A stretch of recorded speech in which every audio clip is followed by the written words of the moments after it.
Welcome to my channel. Today we'll be talking about who owns Equitable Bank. Equitable Bank, Canada's 7th largest bank, is a wholly owned subsidiary of EQB Incorporated.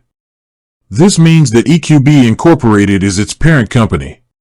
As a publicly traded company, EQB Incorporated is not owned by a single person or entity. Instead, it's owned by its shareholders. These shareholders can be a mix of individual investors, private companies, and large institutional investors. EQB Incorporated's common and preferred shares are traded on the Toronto Stock Exchange under the ticker symbol EQB. So, anyone can become a partial owner of Equitable Bank by purchasing shares of EQB Inc. It's important to note that the ownership structure of a bank can change over time through stock market activity and corporate actions. This is typical for publicly traded companies. With that being said, thank you for watching.